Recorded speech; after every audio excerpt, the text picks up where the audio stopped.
Esto es el podcast de Enrique Figueroa MX. Estas son unas cuantas palabras.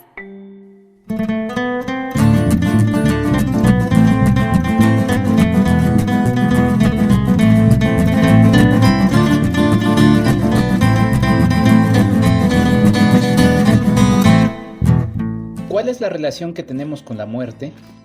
En México, el lugar común es decir que la muerte es una fiesta, una celebración. Si bien las fiestas del Día de Muertos son coloridas, no deja de haber un respeto profundo por ese sitio al que inevitablemente todos nos dirigiremos. Desde los Estados Unidos, impulsado por su brazo industrial, el Halloween ha ganado terreno. Yo no tengo queja alguna. Si revisamos las propias raíces del Día de Muertos, nos encontraremos con muchos elementos hoy tradicionales que vienen más allá de nuestras fronteras. El punto es que la presencia del Halloween nos da también otra perspectiva de la muerte. Digo estas palabras desde la ciudad de Morelia, Michoacán. La muerte está presente. En sus calles observamos ofrendas, flores de cempasúchil, olemos pan de muerto y vemos catrinas en cada esquina. Pero en Michoacán, la muerte ha estado presente más allá de lo normal, pues el Estado no ha logrado escapar de la espiral de violencia en la que se encuentra desde hace más de una década. En pleno fin de semana del Día de Muertos, en la calle principal del centro, una noche hubo desfile de enmascarados. Automóviles iban decorados con motivos de la Noche de Brujas. Era fiesta, era algarabía, pero también se sentía un ambiente un tanto tenso. Entre el olor a gasolina se asomaban lo que parecían armas. Unos sujetos, por otro lado, entregaban algunos paquetes. No sé si eran o no reales, pero resultaba imposible dejar de pensar en el drama en el que está sumido nuestro país al ver entre los decorados y disfrazados motivos de descabezados y entambados. ¿Cuál es la relación que tenemos con la muerte? Bienvenidos al primero de 2 episodios de este podcast dedicados a la muerte en México. En esta ocasión, la muerte en el México prehispánico. Bienvenidos a los que están, pero sobre todo, a los que ya no están. Nos vemos, espero que no pronto.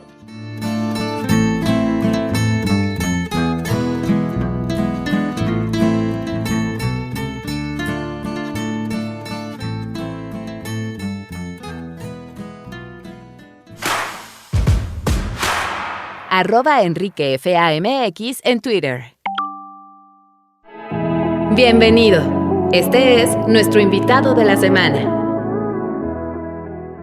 Muy buenos días, tardes o noches. Mi nombre es Enrique Figueroa Anaya y les doy la bienvenida a este podcast y sobre todo a uno de los 2 episodios que estamos dedicando en este podcast a la muerte en México. En este caso y en este primer episodio con la muerte en tiempos del México prehispánico. Y para ello tengo la invitación del maestro Ignacio de la Garza.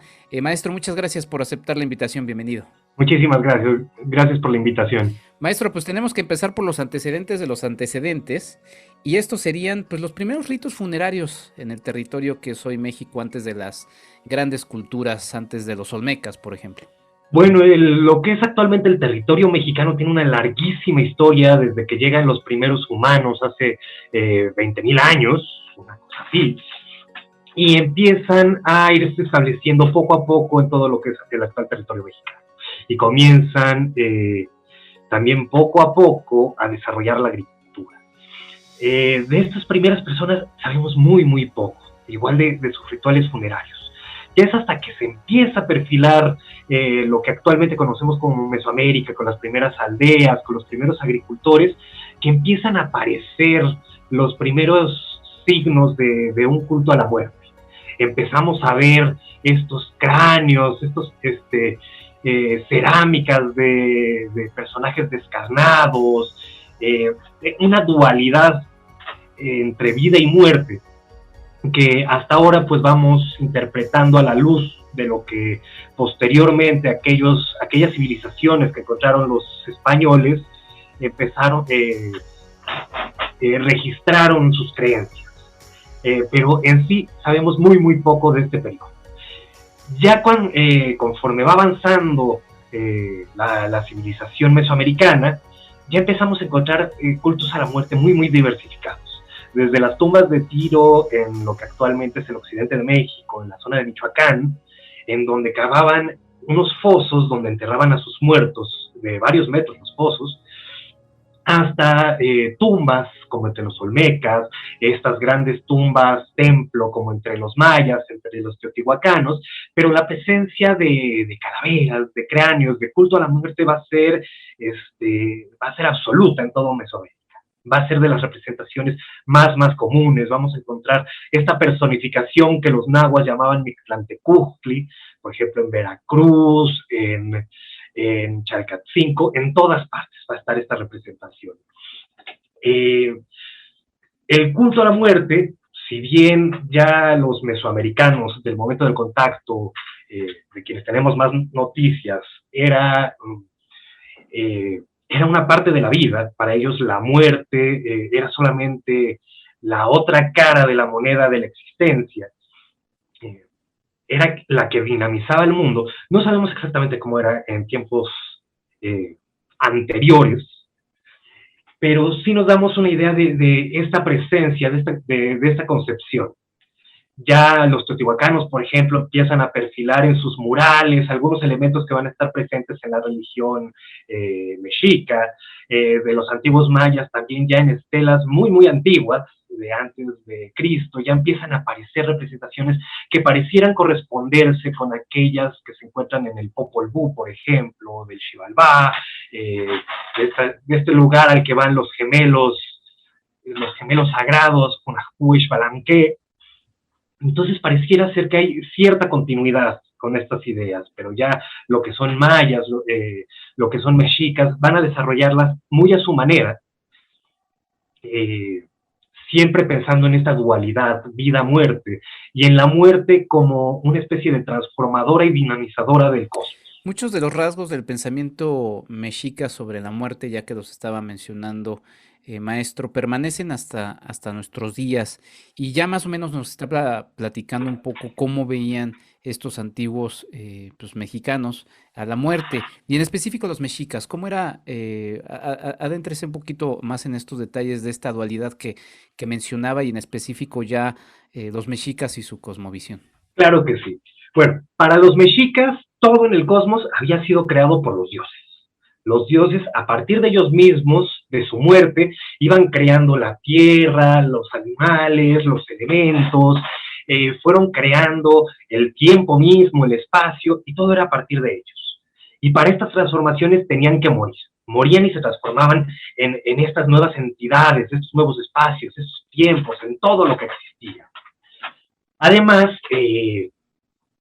la muerte va a ser la dinamizadora del mundo, es la que permite el movimiento, y para los mexicas una parte importantísima de la existencia era este movimiento. Tan es así que el sol, la época en la que ellos consideraban que vivían, era conocida como Nahui-Oli, el 4 movimiento. La humanidad también había sido creada a partir de la muerte. Es más, habían sido creados desde el lugar de los muertos, donde Quetzalcóatl había descendido al inframundo para recoger los huesos sagrados a partir de los cuales creó a la humanidad. Es decir, la humanidad en buena medida nace de la muerte. Y habían sido creados para trabajar.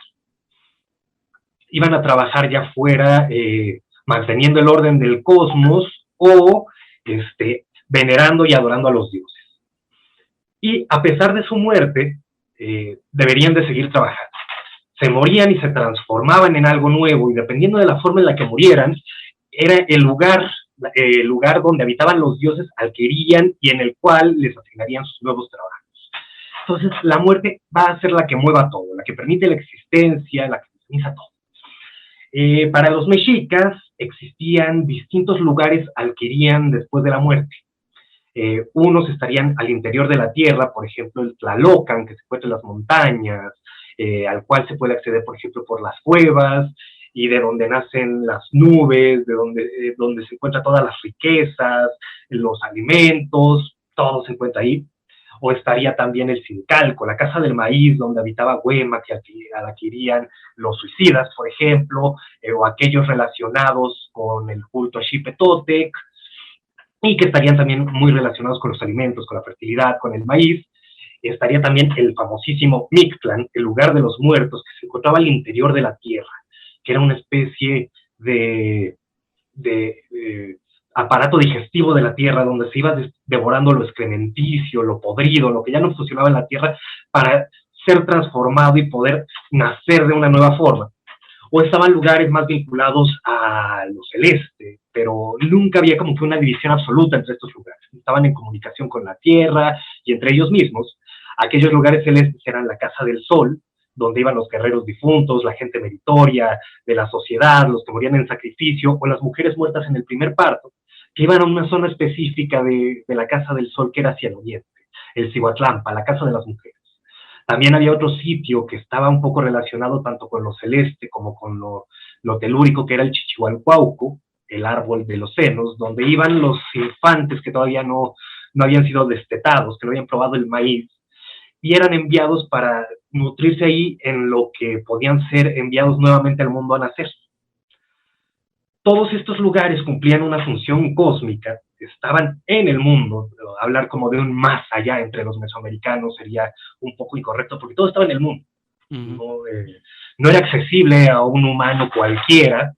A veces por accidente podía franquear las barreras y terminar en un encanto, por ejemplo, y acceder al Tlalocan, al Mictlán, o por medio de los sueños podían acceder a estos lugares, o los hechiceros, los nahuales, la gente muy sabia y poderosa también podía estar en contacto con estos lugares, pero eran sitios donde moraban a los dioses. También parte de la concepción mesoamericana era que todos los que morían se volvían automáticamente tejos, dioses. Poco a poco iban perdiendo como su personalidad para irse transformando en los dioses que habitaban en esos lugares y que ahí estaban trabajando y laborando, pero al lado de los vivos. Ahora sí que todo estaba interconectado y todos necesitaban de sí en el cosmos para que éste pudiera funcionar. Los muertos también requerían de las ofrendas, del apoyo de los vivos para seguir ellos trabajando. Entonces era una relación recíproca. Aunque claro, en las jerarquías que podríamos decir estaban por encima los difuntos y los dioses por encima de la humanidad. Interesantes estos elementos que menciona, maestro, y me gustaría retomar un poco el asunto de la religión, porque justamente como usted mencionaba, de repente desde nuestro presente, pues siempre tratamos, y es natural, ¿no? Y sobre todo para quienes no se dedican de manera profesional a la historia, de comparar lo que vivimos ahora con lo que era antes, ¿no? Entonces, esta concepción de que del más allá, pues es más reciente, es parte obviamente también del proceso de evangelización y demás cosas que fueron pasando a lo largo de nuestra historia, pero ¿cómo era la religión justamente para los mexicas? ¿Cómo era más o menos su religión y la importancia que tenía también en esta comunidad? Digo, ya nos marcaba un poco la vasta importancia que tenía la religión en los mexicas. Bueno, la religión, no había una división tan tajante para los mexicas entre lo religioso y lo profano. Realmente para ese entonces tampoco es que en otras partes hubiera una división tan tajante. El catolicismo, pues todos eran profundamente religiosos, estaba muy mezclado todo.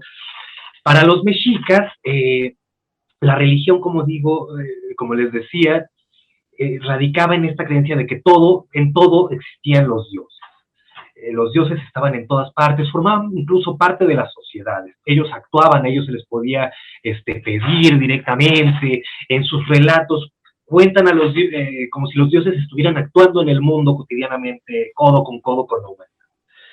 Ya que todo estaba conectado, pues había que pedirle a los dioses por todo.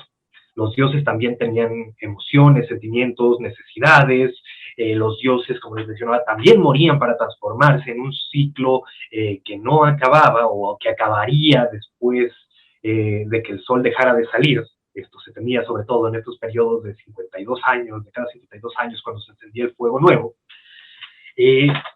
Pero la humanidad tenía que estar ofrendándoles, tenía que estar alimentándolos para que los dioses pudieran renovarse y todo pudiera continuar. La visión del mundo que tenían debido a esto es que el mundo era cíclico, porque el tiempo mismo eran los dioses transcurriendo por el cosmos, pasando por los distintos ámbitos, cruzando por la tierra donde dejaban sus influencias. Entonces, cada día era un dios que pasaba, así como cada veintena, cada año, formaban parte de todo este conjunto divino. Los dioses, pues al formarlo todo, para hacer cualquier acción cotidiana había que pedirles. Si uno iba a cortar un árbol, tenía que pedirle permiso a los dioses del monte, tenía que pedirle permiso al árbol, tenía que pedirle a sus herramientas de trabajo para que este árbol no estuviera podrido, no se cayera encima, no les hiciera daño. Igualmente con los agricultores tenían que pedirle permiso a la tierra, tenían que pedirle a las nubes, a los dioses del agua, del viento, de la fertilidad, a los animales, a todo, porque todo a fin de cuentas era un dios. La misma humanidad tenía partes divinas, partes de estos dioses en su interior, unas entidades anímicas que lo conformaban y que era algo divino, además de su parte de carne y hueso y sangre.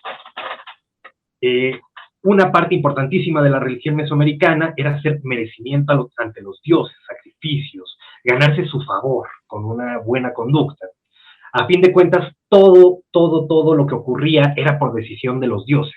Ellos decidían cómo iba a ser la personalidad de un individuo, si iba a ser Macehual, si iba a ser Pipiltin, si iba a ser guerrero, sacerdote, la manera en la que iba a morir, todo.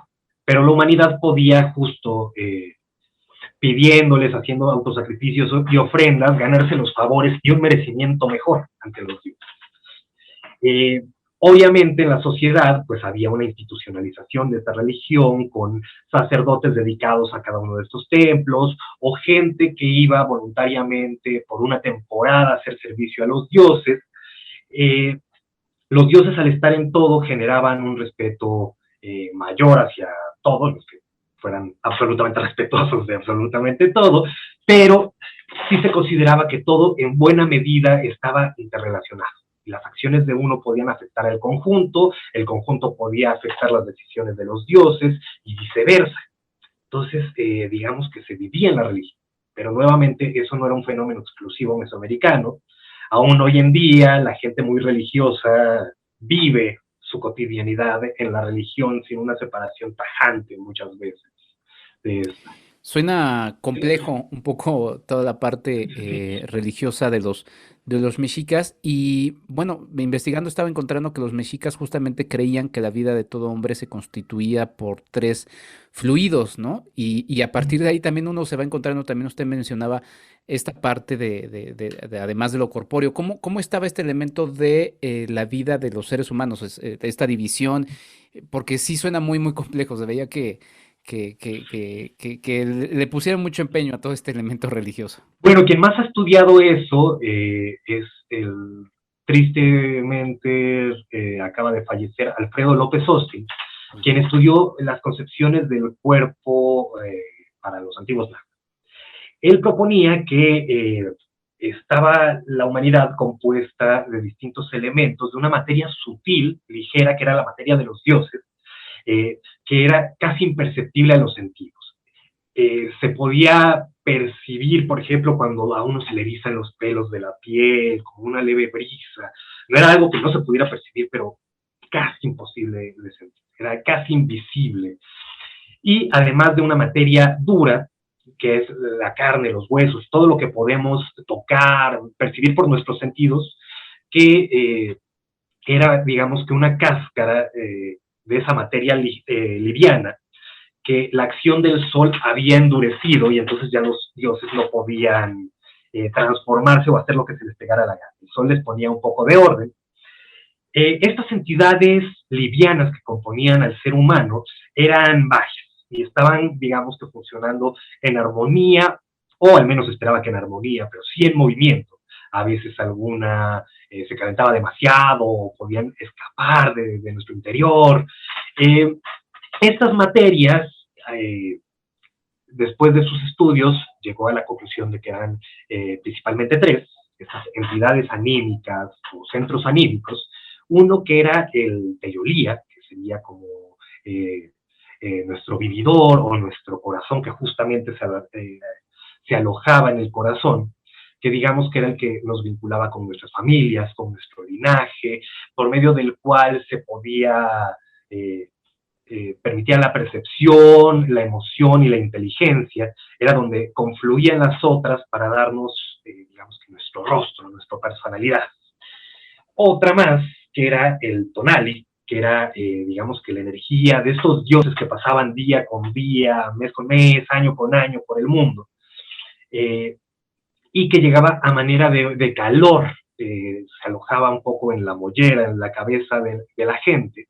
Podía ser cortado su flujo, por ejemplo, por un hechicero, o a los niños cuando alguien pasaba por encima de ellos, se les cortaba el flujo y podían ya no crecer.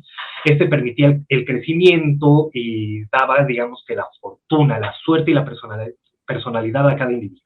Este condicionaba las características del sujeto, cómo podría morir, cómo podría vivir, y además era una sustancia, era una entidad que podía escaparse.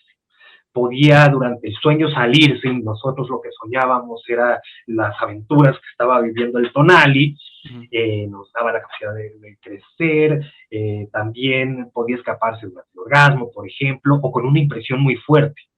La enfermedad del espanto, que todavía hoy existe, era precisamente una impresión muy fuerte que hacía que esta entidad se escapara. Uno podía ir con el curandero, con el tisis, o con el curandero actual, y él ya te buscaba tu tonali para reponértelo y que no murieras. Pero si no lo recuperabas pronto, podrías fallecer. Otra entidad anímica era el hijillo, que se alojaba en el hígado. Y esa permitía las pasiones y la movilidad, como que era la que nos daba energía para movernos. Algo también muy importante de las concepciones nahuas era que el conocimiento y la emoción estaban muy ligados. Digamos que la palabra para saber, que es mati, tlamati, saber algo, en su campo semántico abarca también lo emotivo. Es decir, yo siento era equivalente a decir yo sé. Entonces, esta entidad que era la que permitía las emociones, pues también permitía el conocimiento en cierto sentido. Hay quienes también agregan a estas entidades anímicas el nahuatl, una entidad compañera, que nos vincula a algún animal, puede ser también una capacidad de transformarse en determinadas entidades, pueden ser animales, pueden ser fenómenos climatológicos, como el rayo, por ejemplo, bolas de fuego, o incluso en plantas, que es lo más raro, además. Pero, bueno, todas estas entidades estaban en armonía y eran necesarias para la vida de todos los seres. Todos los seres tenían, también las plantas, los animales, todos tenían tonali, todos tenían su corazón, todos tenían su hijillo, que era sombra, o equivalente a sombra, o como un viento. Cuando fallecíamos, como que se iban disgregando, pero no se disgregaban totalmente. Lo que iba al mundo de los muertos, por ejemplo, era una pequeña combinación de todo eso que se iba transformando, y además quedaban algunas partes de estas entidades anímicas y de nuestro cuerpo en la tierra, ya fueran como sombras, por ejemplo, o al interior de reliquias. Ahí todavía existía algo de las personas, o por vía del nombre, todavía uno podía seguir viviendo en cierto sentido a través de su nombre. Entonces le ponían, por ejemplo, a los niños los nombres de sus abuelos para que a través de ellos vivieran, volvieran a vivir, siguieran vivos. O en las reliquias que quedaban de los restos humanos que eran enterrados, de los gente muy meritoria en templos, o de los señalados por determinados dioses en las casas de esos dioses, o de la gente común en sus casas. Y entonces ahí estaba el individuo en cierta manera. Hablábamos de la religión, mencionaba el asunto de los adivinos, y yo le preguntaría qué otros religiosos eran importantes en esto, ¿no? Por ejemplo, estos adivinos que descifraban, anunciaban. ¿Cuál era un poco el papel de estas figuras? Bueno, estos adivinos, llamados adivinos, que eran los tonalpouque, los que cuentan los días, precisamente se encargaban de estas presencias divinas que iban pasando día con día, que llevaban sus cargas, de interpretar todas estas cargas. Y además todo aquello que se consideraba que podría ser un portento, un tetzavik, un anuncio de los dioses, que estaban avisando de algo o mostrando sus intenciones sobre algo, estos tonalpouque, digamos que interpretaban lo que podría ser. Y ya le decían a la gente qué podría ser, si era en primera algo significativo, un anuncio de los dioses, o si no era nada. Además, se encargaban de llevar el registro de la gente. Ellos veían cuándo nacían y qué influencias podían cargar de los dioses, igual podían cambiar la fecha en el que iba a ser nombrado, una especie de bautizo de los individuos para que tuvieran una mejor fortuna. Pero no eran los únicos, había cualquier cantidad de gente. En cierto sentido, todos terminaban siendo sacerdotes en un momento u otro, ya fuera por ofrecer votos de penitencia o cuando durante su educación, por ejemplo, los jóvenes que hacían labores de monaguillos, ya fuera recogiendo leña para los templos, pidiendo ofrendas para los templos, para los dioses. En algún momento toda la población tendría que hacer ayunos y penitencias en determinadas fiestas, y además los que eran más especializados, desde las altas jerarquías sacerdotales, que podrían incluir al Tlactuani, pero también a unos sacerdotes que llevaban el nombre de Quetzalcóatl, los Quetzalcóatl, o otros también de una jerarquía muy, muy alta, que eran los Papahuaque, que eran los que tenían los pelos muy largos, que no se los lavaban ni se cortaban, así como los sacerdotes de cada templo, que estaban desde los que vivían ahí, digamos que la cabeza de ese templo, las cabezas de las escuelas, hasta los que ofrecían votos temporalmente, los que lo ayudaban de tiempo completo. Igual en el caso de las mujeres, habían templos de mujeres en los que eran sacerdotisas mayores. También existían los sacerdotes que se encargaban, por ejemplo, de los sacrificios humanos, de los que se encargaban de determinadas fiestas, otros sacerdotes que se encargaban de los cantos, tanto recordarlos como componerlos. Entonces, en cierto sentido, todos eran potencialmente sacerdotes, así como estaban las jerarquías sacerdotales permanentes que siempre se encargaban de los dioses. Aun cuando en los poderes civiles, por decirlo de alguna manera, por ejemplo, de Tlactuani o los gobernantes, ellos también tendrían ciertas funciones religiosas, pues sí reconocían que los sacerdotes eran los encargados de las cosas de los dioses. Los gobernantes eran los encargados de velar por la cola, el ala, que era una forma metafórica de decir el pueblo, de que las fiestas se organizaran, de hacer la guerra, de velar por la seguridad y el bienestar de su población, en tanto que los sacerdotes se encargaban de velar que los dioses estuvieran contentos. Dioses enojados o tristes, pues significaba serias desgracias para todos. ¿Y cómo se podía convertir uno en estos sacerdotes? ¿O era por linaje, era por descendencia? ¿Cómo se accedía? Digamos que uno podría ir a la escuela, ordenarse o hacer votos en un templo. La sociedad mexica era muy jerarquizada, era muy jerárquica. Se componía, por un lado, de un gobierno central, del Altepec, que era el pueblo, reino, equivalente a pueblo-reino, en el que la máxima figura era el Tlactuani, junto con ciertos nobles, asesores, el Cihuacóatl, un consejo de ancianos, un consejo de nobles, pero a su vez, digamos que el órgano, la unidad social por excelencia era el Calpulli, que eran unas especies de tribus, de gente que se organizaba y que consideraba que tenía un origen en común, adoraban a un dios patrono en común, se establecían en barrios todos conjuntos, solían encarar el servicio tributario o las obras públicas o la guerra en conjunto dentro de esos calpulis, se apoyaban mutuamente, si había algún huérfano o una viuda, pues el calpulli respondía por ellos. Y habían al interior tanto del calpulli como del Estado esta nobleza, los pipil, quienes acaparaban los cargos superiores. Pero cualquiera en general podría ser un sacerdote, un penitente. Era una sociedad que, si bien era muy jerárquica, también reconocía mucho los méritos. Entonces, quienes eran más aptos para algo, pues aunque fuera más igual, eventualmente le reconocían su lugar, sobre todo a los guerreros. Muy bien, pues vamos a hacer una pausa en este episodio que estamos dedicando justamente a la muerte en el México prehispánico, en específico, pues estamos adentrándonos un poco en los mexicas, un poco también con la excusa de lo que venimos conmemorando desde agosto a la fecha de este 2021. Estamos con el maestro Ignacio de la Garza, ya regresamos, vamos a una pausa, volvemos a esto que es el podcast de Enrique Figueroa MX. Hablemos de diseño y construcción con el arquitecto Jorge Figueroa Márquez. La aparición de la COVID-19 convirtió a los espacios cotidianos en focos de contagio. A escala mundial, el uso de la tecnología marcó la diferencia entre aquellos que pudieron regresar a las actividades y quienes tuvieron que permanecer a la espera. La tecnología integral OpenBlue Healthy Buildings, de una reconocida firma estadounidense, consta de un conjunto de soluciones conectadas en la nube e impulsadas por inteligencia artificial, que dota a los edificios de una memoria e identidad propia que los convierte en ecosistemas capaces de responder y adaptarse al flujo de servicios, inquilinos e información.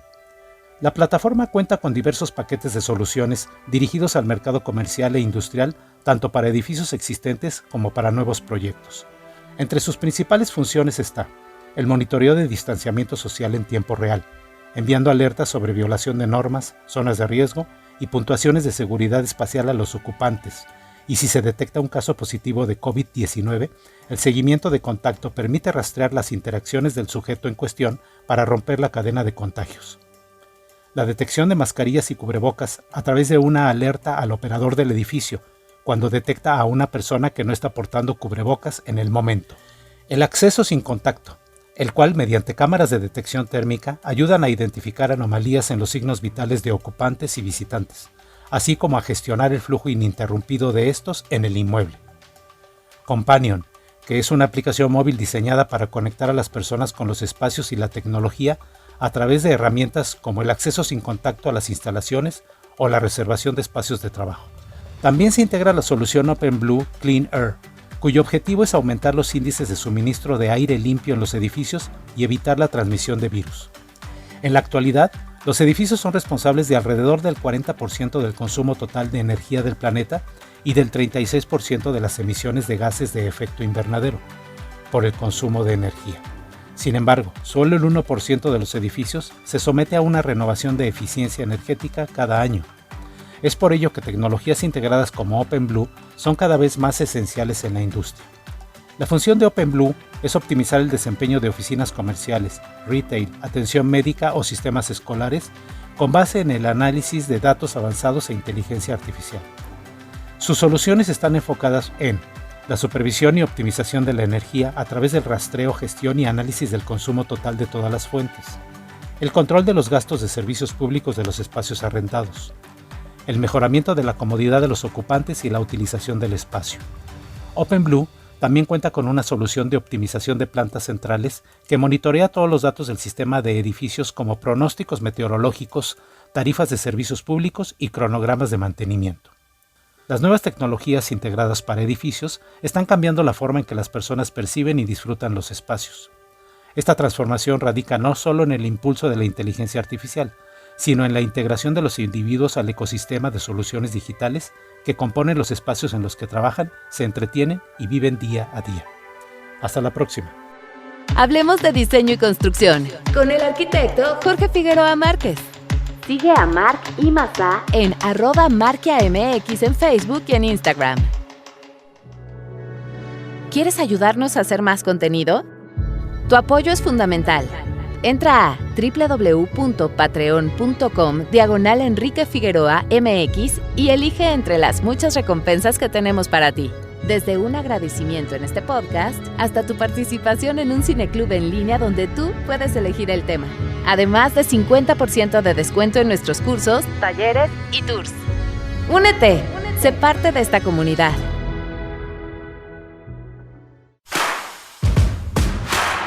www.enriquefigueroa.mx.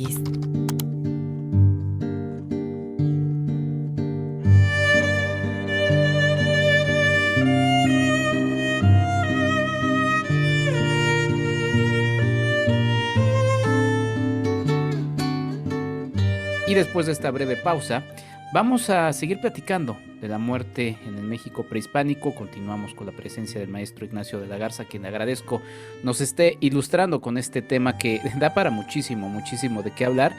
Y maestro, estaba mencionando al inicio de la charla un nombre que se ha mencionado y se sigue mencionando mucho, que es el famoso Mictlán. Ya nos estaba diciendo que era una especie como de aparato digestivo terrestre, ¿no? Y pues bueno, me gustaría un poco saber cómo era este Mictlán. Finalmente hay distintas versiones también que han salido de cómo era, quiénes iban, ¿no? Claro que sí. El Mictlán significa el lugar de los muertos. Este era concebido como un lugar misterioso del que no se sabía mayor cosa. Claro que había personajes que sí lograban desentrañar un poco mejor los misterios del Mictlán. Los más sabios, los nahuales, los gobernantes poderosos, conocían lo que se hablaba en Topan, encima de nosotros, y en Mictlán, debajo, en el Mictlán. Ellos, un poco por medio de sus nahuales o entidades anímicas más poderosas, o por medio de los sueños, podían desentrañar los misterios. Es así que se llegan a saber ciertos informes, porque en general era un lugar misterioso del que no se sabía nada.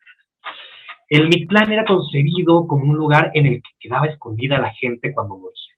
A ese lugar iban todos los que no habían sido seleccionados por otros dioses para ir a habitar a los demás lugares divinos. Los que morían por golpe de rayo, gotas, enfermedades acuáticas, por criaturas relacionadas con el agua, como el ahuizo, y demás, iban al llamado Tlalocan, y se iba transformando en tlaloques o en seres afines a ellos. Los que morían en batalla, en la piedra de sacrificios, o que habían hecho muchos méritos en la sociedad, incluidos los comerciantes, por ejemplo, con expediciones comerciales, se iban a la Casa del Sol. Las mujeres muertas en el primer parto se iban también a la Casa del Sol, pero del lado poniente, al Cihuatlampa. Como ya mencioné, los niños muertos antes de probar maíz también se iban a otro lugar, que era el Tonacacuautitlán, la casa del árbol de nuestro sustento. Los suicidas se iban al Zincalco, y todos los demás, todos los que quedaban, se iban al Mictlán. Es decir, los que morían de enfermedades comunes y los que morían de viejos. El Mictlán, ahí quedaban todos como que escondidos. Tanto ya no podríamos ver a los que estaban allí, como ellos ya no podrían saber de nosotros. Un lugar donde se quedaba como encerrado, y era descrito como un lugar oscuro, tenebroso, de misterio. Se decía que no tenía puertas, ni ventanas, ni agujeros para que saliera el humo de las chimeneas. Pero a su vez hay también muchas descripciones del Mictlán. Los informantes de Fray Bernardino de Sahagún, quien hizo un trabajo de recopilación de información sobre la cultura náhuatl muy amplio, casi una enciclopedia de la antigua cultura náhuatl, ellos decían que cuando morían los individuos pasarían por distintos sitios del Mictlán. Había un lugar donde había dos cerros que se entrechocaban y atrapaban al individuo que iba cruzando por ahí. Otro lugar donde soplaba un viento muy fuerte que cortaba como como navajas de obsidiana, o que era muy frío, y entonces te helaba la piel y también te la cortaba, y ese lugar era llamado Sejecayan, el lugar del viento de obsidiana. Estaba un sitio conocido como el Cerro de Obsidiana. Decían los informantes de Sahagún que también habrían que pasar 8 collados, 8 páramos. Había un lugar donde había una lagartija que devoraba los corazones de la gente, que se llamaba Xochitonal. Y también había un río, el Chiconahuapan, que era un lugar que tendrían que pasar los difuntos con la ayuda de un perro. Pero tenía que ser un perro color bermejo, es decir, como cafecito, porque si era blanco decía, yo ya me lavé, y entonces por eso no se metía al agua. O si era negro decía, yo estoy muy sucio, pues entonces tampoco me meto. El perro iría acompañando además al difunto por todos estos lugares del Mictlán, hasta que llegaran a la presencia de Mictlantecujos, el señor del lugar de los muertos, y su consorte Mictecacíhuatl, la señora del lugar de los muertos, quienes presidían en este sitio. Ahí llegarían a ofrendarle, y se supone que la gente habitaría durante 4 años hasta que perecieran, de acuerdo a lo que dicen los informantes de Sahagún. Es muy probable que el muerto no muriera, sino que simple y sencillamente perdería la identidad que tenía en tierra. Sería todo el proceso de su transformación, de volverse un ser descarnado, de transformarse en una nueva entidad que, digamos, si yo, Nacho, me muero y me voy al Mictlán, en 4 años ya dejaría de ser Nacho, pero algo de mí ahí seguirá. Algo ahí seguirá existiéndose, se habrá vuelto parte de esas deidades que ahí habitan, trabajan. Además, el Mictlán era un lugar como de inversión, donde se invertía un poco como un espejo de la tierra. Ahí se comería todo lo que era podrido en la tierra, lo excrementicio. Decían los informantes de Sagún que los habitantes de ese lugar comían estofados de pus y de escarabajos, se comían las manos y pies de la gente, bebían desde los cráneos de los individuos, y se comería todo lo que ya no se come aquí en la tierra. Además, la fauna sería de animales salvajes, pero ahí serían las mascotas casi. La flora sería de arbustos espinosos, pero esto no quiere decir que fuera un lugar terrible. Simple y sencillamente era un lugar inmerso en la tierra. Varias historias de tradición oral que dicen que van de gente que se metió en una cueva y viajó a estos ámbitos y llega a sacar riquezas. Las cosas que eran muy ricas en el Mictlán, oro o comida, cacao, cosas así, aquí en la tierra justamente se vuelven cenizas o basura o cosas terribles. Entonces, es como que la inversión. Las cosas que nosotros aquí vemos como cosas terribles, allá lo ven como riquezas, y lo que allá ven como riquezas, acá lo vemos como basura. También en fuentes contemporáneas, de lugares similares al Mictlán, se habla que ahí habían también como que templos o un palacio de gobierno, su catedral, su propia policía. Habría como que una sociedad a la inversa de la ciudad. Por ahí hasta he leído algunos relatos que mencionan que hay una Ciudad de México invertida y entonces se eleva, pero hacia abajo, una torre latinoamericana. Que es como una especie de espejo del mundo. Interesante todos estos elementos que menciona, maestro.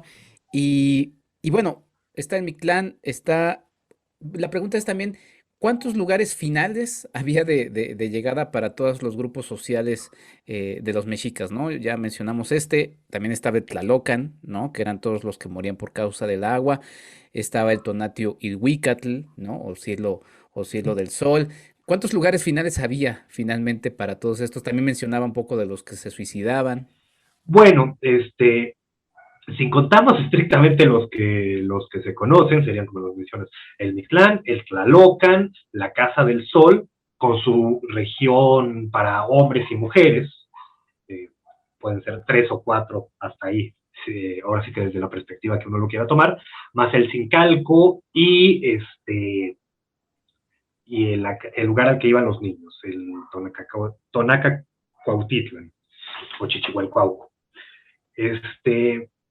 Sin embargo, estos lugares, digamos que se confunden entre sí, no hay una barrera, una división muy, muy clara. El Tlalocan se llega a confundir con Zincalco, a la vez que con Mictlán. En otras fuentes el Tlalocan es muy similar a la Casa del Sol, particularmente a la región donde están las mujeres. Digamos que la mayor división es como que entre la zona celeste y la zona telúrica. Digamos que es como lo que más podríamos diferenciar, pero a su interior un poco se confunden y depende un poco de la tradición. Un problema que tenemos para determinar exactamente cómo eran las creencias de los antiguos nahuas es que pues eran varias naciones nahuas, no eran nada más una. Cada una tenía su particularidad, llegaban a tener creencias a veces distintas, igual con el resto de grupos y naciones indígenas, amerindias y mesoamericanas.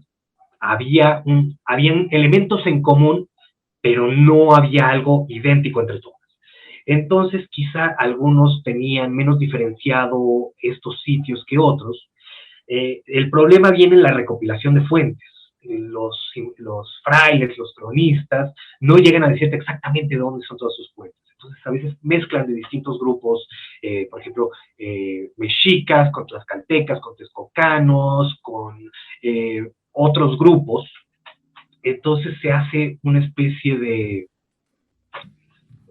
híbrido entre todos, que eso también al mesoamericano no le generaba tampoco demasiado conflicto, ya que cuando habían distintas versiones dialogaban, llegaban a dialogar sobre como, no, pues yo creo tal, y tú tal, y entonces como que llegaban a un punto medio entre ellos. Pero, por ejemplo, entre los mayas estaba el Xibalbá, pero el Xibalbá también tenía elementos parecidos al Tlalocan, digamos que van mezclando, incluso hoy hay como que todo esto mezclado. Si nos vamos estrictamente, pues te digo, serían 5. Ok. pero no había una distinción tan fuerte y estaban como que en comunicación estos lugares.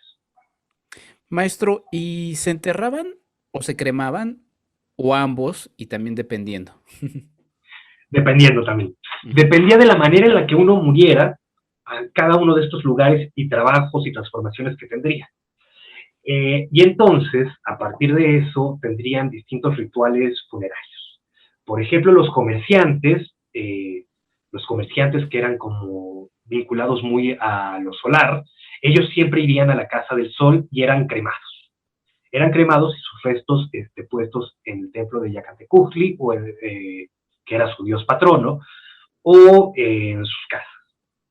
Los que morían, que iban a la Casa del Sol, los hombres, eran también cremados y sus cenizas depositadas en los templos, particularmente el Templo Mayor, o los templos más importantes del lugar que correspondiera. Los que morían vinculados al Tlalocan eran enterrados en un templo también dedicado a Tlaloc, a los dioses del agua. Las mujeres, también muertas en primer parto, también tendrían un lugar específico para su muerte, y el resto de la población, los que iban al Mictlán, si bien las fuentes dicen que eran cremados, los datos arqueológicos muestran que lo más común era que se enterraran directamente su cuerpo debajo de las casas. Sí habían algunos cremados, pero ahí parece ser que la diferencia radicaría en el poder adquisitivo de las familias, en las riquezas, o presumiblemente en el aprecio que tenía el individuo en la comunidad, que entonces más gente daría regalos y apoyaría en los entierros, que un individuo que pues medio X, medio gris, que no se había distinguido, de una familia pobre, que entonces pues sería enterrado sin mayor, digamos que lujo. Eso sí, a todos se les pondrían ofrendas, algunas ofrendas, porque a fin de cuentas iban a ir ante los dioses y se iban a convertir en dioses. Además de que durante una primera etapa, cuando había recién fallecido, se les hacía un luto de 80 días, en el que primero se les lloraba mucho, se preparaba sus cuerpos, se hablaba con ellos, porque pues, todavía parte de su personalidad estaba al interior de su cuerpo, digamos que se les envolvía en un petate o en mantas, y se les ponían ciertos aderezos ahí. Y ya iba la gente a hablarles, les decía como de, pues te vamos a extrañar mucho, has dejado en la orfandad a todos, pero ya te vas y ya no te volveremos a ver, shalala, shalala. Y le empezaban a hacer ofrendas, le lloraban mucho, ya habían unas mujeres lloraderas, como plañideras, en el México prehispánico, entre los nahuas al menos, y luego lo iban llevando al lugar del entierro o de donde iba a ser cremado y le llevaban ofrendas, le hacían como una procesión con cantos, bailes, cantos muy tristes. El canto era tan importante que incluso todo lo que es el protocolo funerario era conocido como Micacuicat, cantos mortuorios, y ya finalmente era depositado en su lugar de descanso, ya fuera como cenizas o directamente en la tierra. Y posteriormente se le iban a hacer ofrendas y llanto a los 20 días, a los 40, a los 60 y hasta los 80. Durante toda esa etapa, sus familiares y deudos no podían lavarse la cara y tenían que estar llorando mucho, llorando mucho. Tras lo cual, ya se les llegaban unos sacerdotes, les raspaban ya la mugre y las lágrimas y las quemaban fuera de la ciudad, como que expulsando la tristeza. Y cuentan algunas fuentes que después de eso ya se iban muy contentos y alegres como si nada hubiera pasado. Digo, después de estar llorando 80 días, sí, ya estás muy tranquilo después de todos esos, de ese llanto y duelo. Pero también podría variar. Por ejemplo, las mujeres muertas en primer parto, cuando las llevaban a enterrar en los templos, tenían que ir con una amplia procesión de curanderas, de parteras y de sus familiares y amigos, porque se volvía, digamos, que un cuerpo potencialmente podía ser usado como reliquia. Entonces, algunos hechiceros y jóvenes guerreros buscaban arrebatarle el brazo izquierdo o quitarle el dedo medio de la mano izquierda, el cual utilizarían los guerreros para ponerlos en sus escudos, con lo cual decían que se volverían invencibles y deslumbrarían a sus enemigos, o los hechiceros, unos en particular que se llamaban Tecmapalitotique, que utilizaban el brazo de la mujer para golpear en las puertas de las casas y con eso dejaban como que paralizados y dormidos a la gente y entraban a robar. Entonces tenían que ir muy custodiadas por todos y estar durante 4 días custodiando el cuerpo de la mujer. Como les digo, variaría, pero en general el luto al parecer sería como de 80 días. Y después de eso ya en las fiestas de muertos correspondientes al lugar al que se habían ido en los dioses que se habían convertido, iban a ser celebrados durante 4 años. Maestro, un tema siempre polémico y que también genera siempre mucho interés es el de los sacrificios humanos. ¿Cómo operaban? ¿Existían? ¿No existían? Sí existían, no en las dimensiones que los españoles decían, no llegaban a sacrificar 20,000 personas en un día, no. Bueno, dado que la muerte tenía esta importancia para la transformación, las víctimas de sacrificio en general no eran vistas como personas, sino que después de ciertos rituales y preparaciones ya eran vistas como deidades. Es muy probable que si le hubiéramos preguntado a un agua prehispánico, digo, está difícil, pero si les hubiéramos preguntado, ellos no te hubieran dicho que estaban sacrificando a una persona, sino un dios. Ya lo habían transformado en dios y lo único que estaban haciendo era generar la transformación de la que se basaba la vida para que cumpliera un nuevo rol, para que llevara lluvias, para que llevara riquezas, victoria en batalla, alimentar al sol. También, en general, la mayor parte de los sacrificados eran cautivos en batalla o esclavos que se habían hecho justo por capturados en batalla o por muchas penas y reincidencias, crímenes y reincidencias en estos castigos. Entonces, digamos que si comparamos las muertes por sacrificio humano, no serían el equivalente de las muertes que habrían en batalla o en ejecuciones, en otras latitudes y civilizaciones. No es que, estos antropófagos salvajes, pues no, ellos, insisto, no estaban sacrificando a una persona. También ciertos dioses demandaban personajes particulares, por ejemplo, Huitzilopochtli, cuando le ofrecían el corazón de algún sacrificado, no podía ser cualquier individuo, tenía que ser otro náhuatl de la zona del Valle de Puebla-Tlaxcala. Tendría que ser un cholulteca, un huexotzinca, alguien de Tlaltepec. Los huastecos no le gustaban, al parecer, por ejemplo. Eso no entraba en el menú de Huitzilopochtli. Entonces, o por ejemplo, los tlaloques tendrían que ser niños, porque los tlaloques eran descritos como entidades pequeñitas que se asimilaban a los niños, o vistas como sacerdotes chiquitos. Un poco el equivalente de los duendes mexicanos varía entre los tlaloques y los chaneque, que eran, en la actualidad ahora se dice que se visten muy guapos, de charros, o de china poblana, ahí están en los cerros, pero al ser los niños chiquitos, pues eran como que asociados. En parte de esto de que los dioses formaron todo a partir de ellos mismos, es que como que lo parecido comparte cierta esencia. Entonces, si un niño es parecido a un tlaloque, pues era evidente que iba a ser. Pero además tenía que ser un niño que tuviera 2 remolinos en la cabeza, 2 remolinos. Digamos que no era cualquiera el que era sacrificado entonces, tampoco sí era considerado como algo triste, algo trágico, pero necesario para alimentar a los dioses, para hacer nuevos dioses y que se transformaran y para permitir que el cosmos siguiera. No era nada así como de ay, no hay lluvia, sacrifiquen a mí o sacrifiquen a mi vecino, vamos a sacrificarnos todos. No, para nada, era algo trágico, algo fuerte, y el mismo que capturaba alguna víctima de sacrificio, él tenía que llorar. Era como si estuviera sacrificando a su hijo, a un familiar suyo. Era algo duro, pues.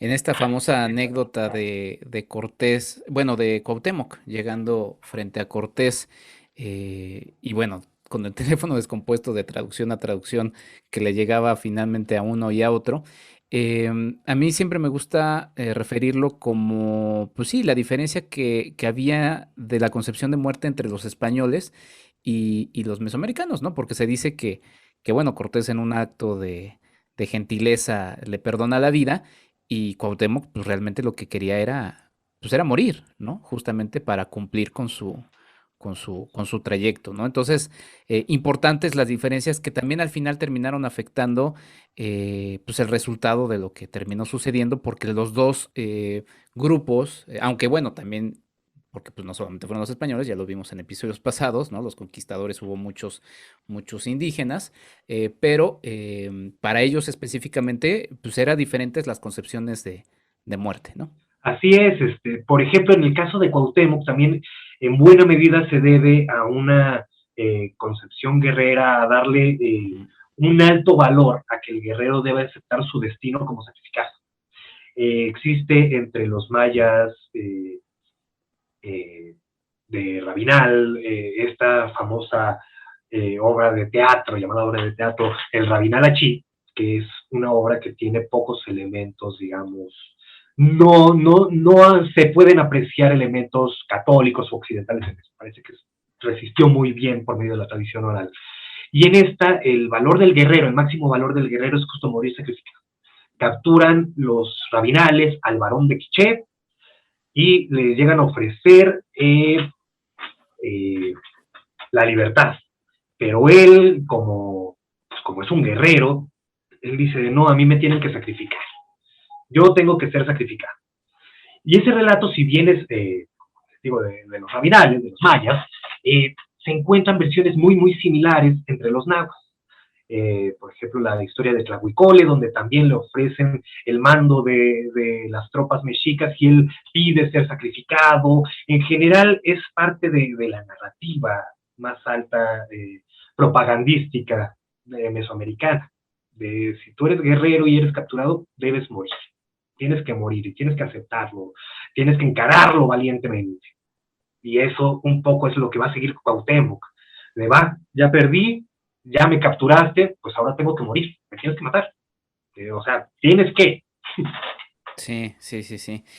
Maestro, pues ya se nos está terminando el tiempo. Yo le agradezco mucho por su charla. La verdad es que podríamos seguir hablando y hablando, porque, por ejemplo, aquí en el Hoy México, pues tenemos, pues no solamente un Día de Muertos, tenemos de hecho dos, ¿no? Pero pues los antiguos mexicas pues tenían 5 fiestas, ¿no? Así grandes. O sea, era algo que estaba muy presente. No sé si quiera destacar algo más que se nos haya escapado de lo mucho que seguramente quiere seguir compartiendo sobre la muerte en tiempos Claro, prehispánicos. por ejemplo, en ese sentido durante las fiestas de las veintenas, habían muchas en las que estaban dedicados a los muertos o a estos muertos ya identificados como deidades. Ujú. A diferencia de las fiestas o de los rituales mortuorios, estas eran fiestas donde sí podían haber lágrimas, pero en general eran de carácter más alegre, más cercanas a los días de muertos como los conocemos.